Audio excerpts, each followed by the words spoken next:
Wrestling fans around the corner, around the world, I'm Dan Marotti. I'm just incredible. Unbelievable. Hopefully you did your civic duty and got out and voted today, but now sit back, relax. NXT and their new logo is done. It's time for Wrestling Insiders Extreme.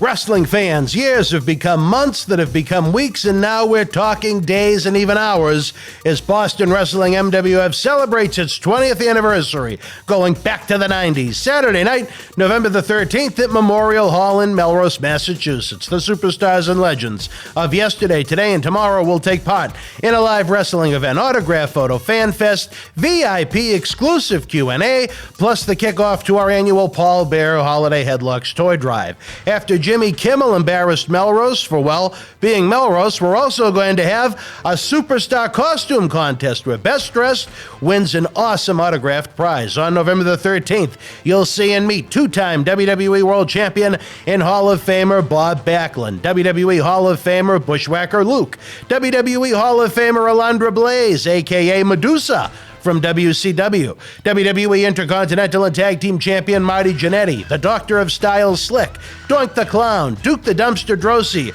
Portuguese Man of War Aldo Montoya, plus two-time Impact Wrestling World Champion Die Hard Eddie Edwards, JTG of Crime Time, John Cena Sr., Oscar of Men on a Mission, AEW's Jora Joe, and more. VIP packages and tickets are on sale now at BostonWrestling.com. We'll see you live November the 13th.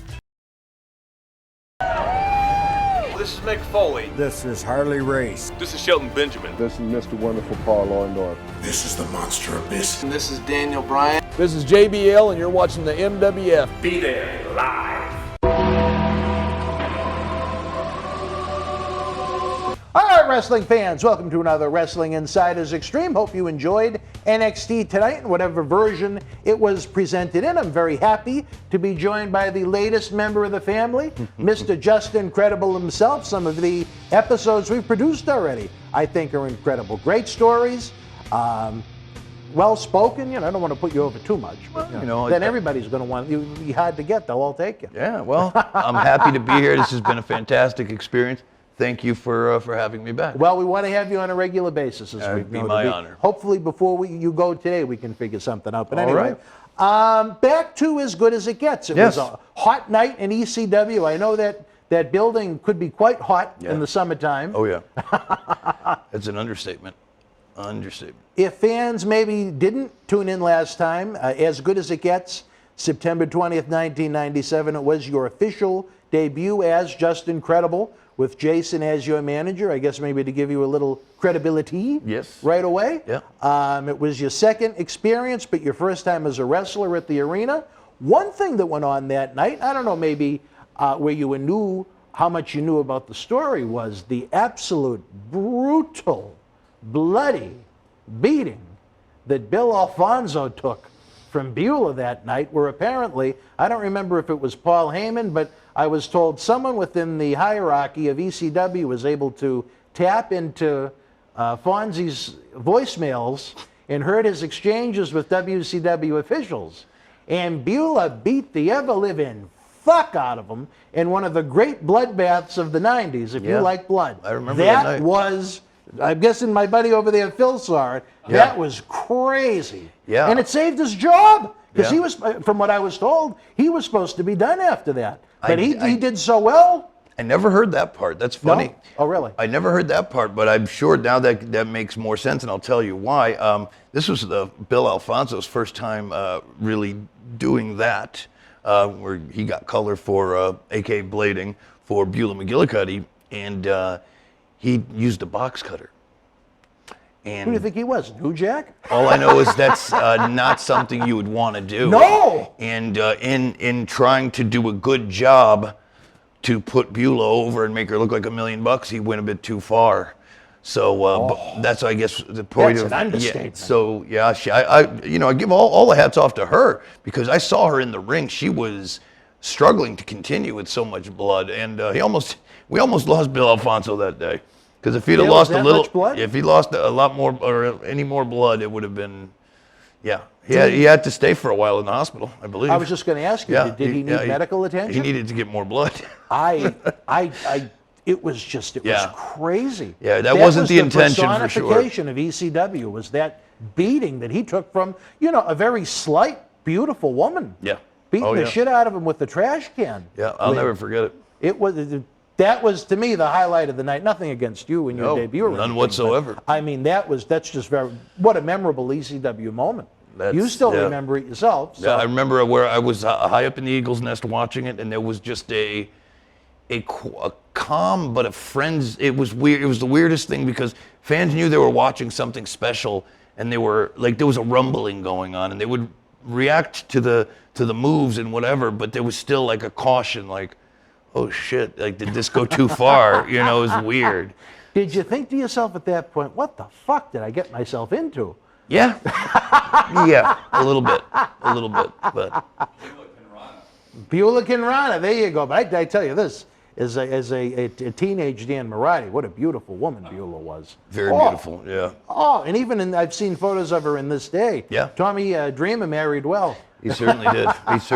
Lovely young lady. He's a good guy. Yes, he is. Early on your ECW run, you mentioned, we talked about it earlier. What were your memories of your early matches with Jerry Lynn? I mean, you talk about maybe one of the most underrated, quote-unquote, workers of this generation. Yeah. I mean, nothing spectacular about him, nothing with, quote-unquote, superstar appeal. But when that bell rang until that bell rang at the end of the match, you're talking about outstanding. I mean, he was the personification of professional, as talented as they come.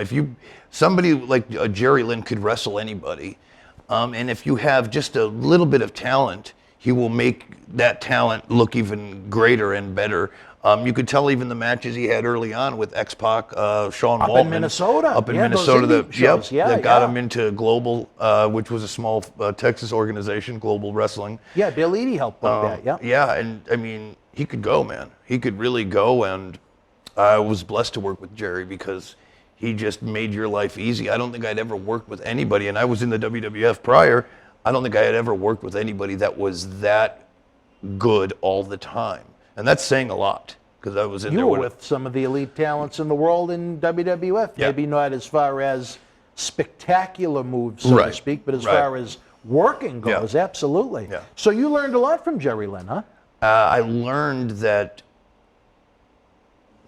this is interesting, even though I was in the WWF, I learned that I could wrestle a guy that has the similar ideas that I do, that I could have the matches I wanted to have. Because in the WWF, you were very much restrained to a certain style, and you don't want to do too much to upset the main eventers. You got to kind of know your position on the card and know your role, really. And working with Jerry, it's like the light bulb went out. It's like I could really go out there with this guy, trust him with my body, and have the matches I've always thought I could have, know I could have, with somebody that is quite similar and wants to have the same kinds of matches. So it was really refreshing and awesome. And it was a feud in some ways that went on almost until the end of ECW. Very much so. You guys always seemed to reconnect in some way, shape, or form, and the matches were always great. Night off? No, not a night off, but not that they were painful or anything like that, or risky for that matter, I'll even say. But you knew you were going to put in a performance. He kept on your toes. That, and the risks we would voluntarily take, and the cardiovascular, and the amount of time we would put in was extreme, no pun intended. So yeah, I mean, it was a night off because you knew at the end of the day you were going to be safe and you were going to walk out of there as you came in, which is what every wrestler is supposed to do. So. Do you think if Jerry Lynn in 2021 was at his peak, he would have become a much bigger star than he is? Oh, than absolutely. He was due to the style that is much more popular now? Absolutely, without a doubt. He was too early. He was ahead of his time. Yeah. I mean, WWE had him even after ECW. And what did they do with him? And he was there for a cup of coffee, and he won the light heavyweight title that they had for a cup of coffee. Exactly. So yeah, shame is on. They lost really. Right, exactly. You talk about WWE's loss. I think it was a Sunday night heat match that I talked to different people in the office about different things with live events still to this day. But I guess he had a match for Sunday Night Heat with Rob Van Dam. Yes. And they let them go about 15 to 20 minutes. Yep. And by the time it made it to TV, it was about 4 minutes. Right. So, I mean, you took something great away from the fans just because they didn't want to push Jerry Lynn, which was sad. Yeah, and I don't think Vince McMahon at the time, or quite frankly, even still today, has to him, the vision is not the product in the ring. It's the storylines and angles moving forward. And I think for a long time now, I think it's been almost 20 years that he's missed out on what the fans truly want to see. And that's a combination. They want to see the characters, don't get me wrong, and the storylines, but they also want to see that battle in the ring. Wrestling as an art form is really, I think the WWE in general, that's an underappreciated art form in their eyes. Even though the wrestling the guys that are there, the legends that are backstage will tell you, that's not the case. But I think it's a bunch of political BS. I think very much what they do in the ring is underappreciated, where the fans, believe it or not, want to see that more now than ever before.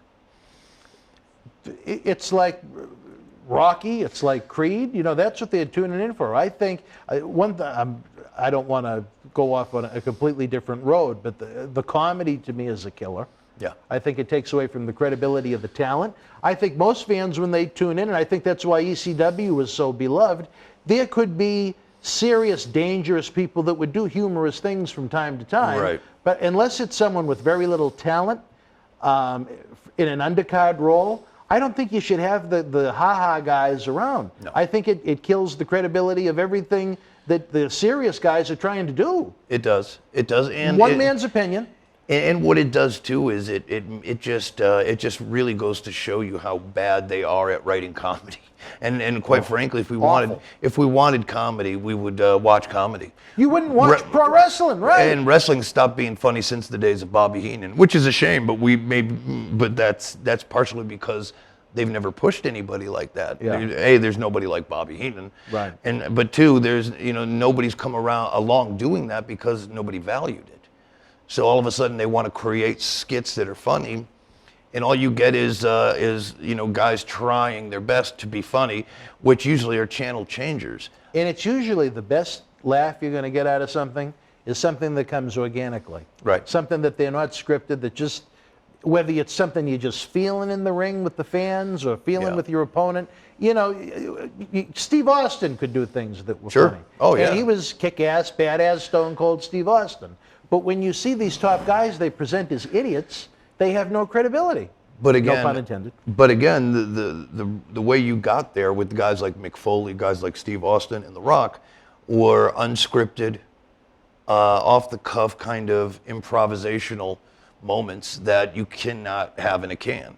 These are moments that just happen that you can't plan for. Yep. And unfortunately, that's not. Listen, WWE. We always, the people the pros that write the sheets and the newsletters and the websites. Fans are fed up with the WWE, and I think so much so that everybody's just worried about their jobs. So they're writing for Vince McMahon, not writing for the masses. And if they say they are, they're lying. Instead of millions. And if you're Vince McMahon, you're saying, well, my profits are at an all-time high. You know what I mean? The bottom line is at an all-time high. He's not worried about it. But at the same time, and again, not to turn this too much into and I hate to come across negative to WWE where they're so good to me, but you look at every other metric before coronavirus, live attendance in the toilet. Yeah. House shows canceled regularly. Yep. Third-party licensees, down. WWE official merchandising, down. WWE Network subscriptions in the United States, down. Was that segment 2, Captain Lou? That's it? This is 3, yeah, I'm pretty sure. Right? We had 2 before this, and then... Well, I thought we just started this episode. Pretty sure this is 3. I'm not sure. Phil, we might need you, brother. Segment 3. Yes. This is the 3rd segment? We talked that long? I'm surprised. I'm surprised, but when it's fun and it's great and it's great.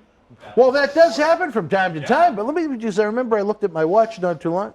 You know what? Yeah, it does kind of fit. Captain Lou, again, I'm sorry. I challenged your intelligence as one of the lead stars of the Goonies as Data.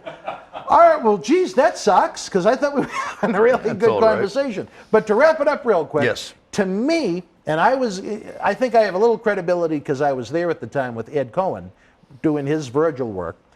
To me, I think WWE, for a lot of the fans, it died and never came back when the bell rang at the end of WrestleMania 17 when they turned Austin heel. Yeah. Then they did the WCW invasion, which was a disaster, which led to me going bye-bye. Maybe that's why I resent it so much. The ECW invasion was a disaster, and then something that could still, if done right, could probably still be ongoing now in 2021 if they ever spent the money to bring in the top WCW talent and have that real WWF versus WCW war. Yeah. You know, I was in 3 of those things you mentioned. I was at WrestleMania 17. I was part of the... Oh, you worked the dark match, or the pre-show, yeah? Yeah, I was part of the invasion angle, and was something else you just mentioned. I was part of, maybe I was the problem in all of that. Nah, it had nothing, believe me, it had nothing to do with you.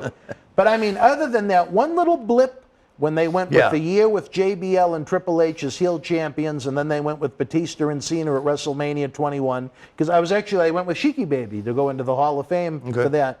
They had that one little blip where business went up a little bit for a tad, but then kaboom, 2004, it continues to go down. 2005, yeah, and it's just sad because these people that go online and bash WWE, you know, while they do it and they come across as very negative, at the end of the day, they just want to tune into a good wrestling show. That's what in their heart, that's what they're trying to say. The state of the business is simple, and I know we're short on time, but there's nobody over. That is the reason, and it's not that they don't have talented main eventers. It's nobody's over. And Austin has said this in the past. Being over and making new stars are 2 different things. Nobody's over. That's why they bring back the Edges and so many other people, is because this generation never got over. Now, you could say that's on the generation, or if that's on lack of creative, on the office's part, on the writing team, whatever, but nobody's become that next new star. That's the problem. I think McIntyre turned into a disaster because I was at the Rumble in Houston when they did a magnificent job. I don't know if you ever saw that, when he eliminated Brock Lesnar, and Lesnar literally laid on the floor for minutes selling for him, and McIntyre was just staring at him. And I mean, that was one moment where they had a chance to make a new star, and then the virus happened. Yeah. He wound up winning the title in a warehouse. His title defenses were in a warehouse or on what did they call Raw and SmackDown? Thunderdome. Yeah. So to me, I would have never taken the belt off of that guy until you had fans again. Well, to gauge, is he someone that can be a star, or is he someone we can really make the face of the company? But as of right now, like you said, I don't think he's over at all. Before we go, the 2 champions right now, who I think are 2 credible champions, no pun intended, but I mean, I think Roman and Lashley are 2 guys, at least they look the part, they work the part, but would you consider them over? I can't stand to look at them. Really? Why is that? I feel like I've seen it all done. They've been there, done that. There's nothing intriguing about any of them. Just nothing catches on. And again, Bobby Lashley in his mid to late 40s. Naughty young guy. A lot of guys are on the wrong side of 40. I'm 47. I'm not saying that that's a bad thing, but you got to remember the reason nobody, guys, Undertaker went too long, and it's not Undertaker's fault. He's got a special gimmick, but where's that other generation of guys that 10 years, 15 years, no new guys have gotten over. I don't want to hear the brass ring speech, because I know very well what happens when you go for it. Doesn't exist. They do what they want. When something that you do is considered scripted, I could write up a story right now, come into Monday Night Raw and beat up Roman Reigns and come out looking like Superman. I don't know if it's going to work or not, but you got to try somewhere along the lines. You're going to have to try and shake it up. And I couldn't, like SummerSlam. Everybody thought it was so great. And look, I love John Cena. I love Roman Reigns as far as talents, but I just can't stomach to watch any of it. I can't. Bad taste in my mouth. It's tough. It's sad. And again, it's not that we want to knock WWE. No, It's not at that all. We would love to sit back in our recliners or in our sofas at home and tune into a show that we enjoy again. I do a weekly podcast for Vince Russo's network. Oh, do you really? Yes. Okay. Me and this gentleman, we do a review show for AEW. Drops on Fridays, and so I watched every episode. I bury it constantly. You're talking AEW now? But hear me out. Okay. About moves. No, I just wanted to make yes, sure. Okay. AEW Dynamite. About certain move sets, and this one could do better, or this one. But at the end of the day, I love watching the show, and I prefer it because it seems fresh. It doesn't seem like I don't know. It pops off differently. Something is unique about it. I feel like I'm watching something live. It has a very old Nitro feel when it first started to pop. Yes, yeah. And what I've watched from Raw just feels like it could be any episode from the past 15 years. You could run a rerun. And I couldn't And tell no one the would difference. know the difference. And that's why. And what I'm trying to say is I don't like a lot of the guys, or I'm not really that fond of them. And some of the moves could be better or crisp, or like they could tighten it up. They could but sell. I still You'd that sell, too. you know. But I enjoy it a lot more as a 2-hour experience. And I can't stomach a 3-hour Raw. No. I think with AEW, when I watch it, I think you get 2 or 3 really killer segments each week. Yes. And then what takes away from it for me is that they throw some guys and girls out That there don't belong. that don't belong on national TV. They bookend the shows very well. They open the Yes. shows very well, and Yep. they finish them usually very well. And sometimes in between, anything can Oh. happen. But nonetheless, though, I still prefer that experience because I still get that feeling that Raw used to give me as anything can happen. And in the WWE, unfortunately, nothing ever does. It's interesting. Like you said, it's new, it's fresh, it's fun. Yeah. It gets fans buzzing. People are actually talking about that. Yeah. And 2021, before we go, I'm getting all worked up now. I'm moving. I'll ask your opinion. Is there any other promotion that has momentum in the upward way? I can't see anyone saying that about Ring of Honor. I mean, that barely has a pulse. Nope. Impact Wrestling, we don't get it up here, at least where I get my cable. But I'm told it's improved a bit. But, I mean, is there anyone really going out of their way to talk about TNA or wanting to go and see it? WWE is about as flat as it gets, despite their record-making profits that they have. Yep. But, I mean, other than AEW is the promotion that people are talking and buzzing about. The last thing I'll say, and I know we got to go, is it's not about the creative. It's also about they know that Raw's not going to do anything. So it's business as usual, and at the end of the day, they're just going to go back to what we always get, and that's the problem. And that's the sad thing. All right, the one thing I never get is, though, when the fans attack WWE online, if it was me, if I was going to sit there and do that, why not tweet at Fox and USA, who are paying the big money for these shows that they don't like? Yeah. If anyone is going to encourage WWE to change things, it's going to be the ones that are paying the bills. You know what I mean? That's right.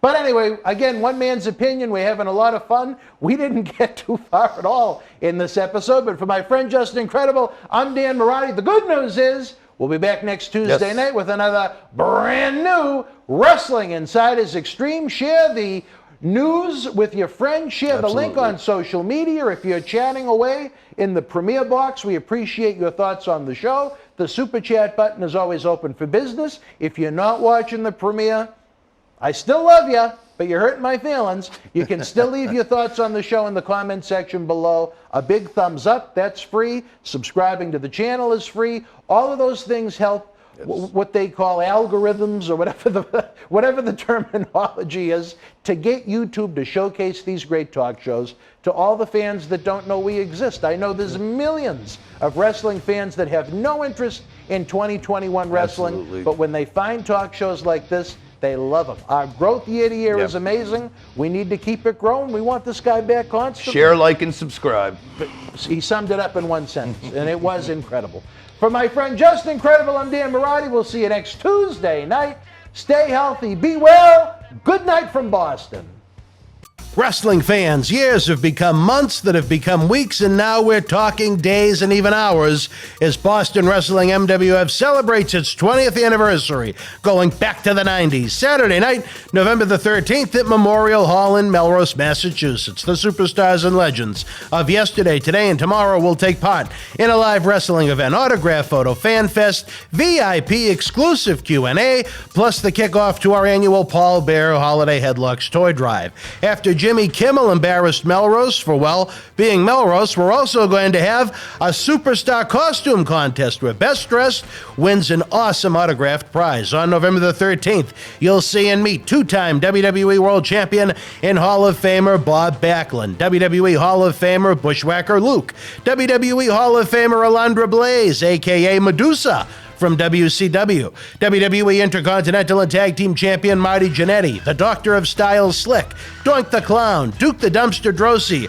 Portuguese Man of War Aldo Montoya, plus two-time Impact Wrestling World Champion Die Hard Eddie Edwards, JTG of Crime Time, John Cena Sr., Oscar of Men on a Mission, AEW's Jora Joe, and more. VIP packages and tickets are on sale now at BostonWrestling.com. We'll see you live November the 13th.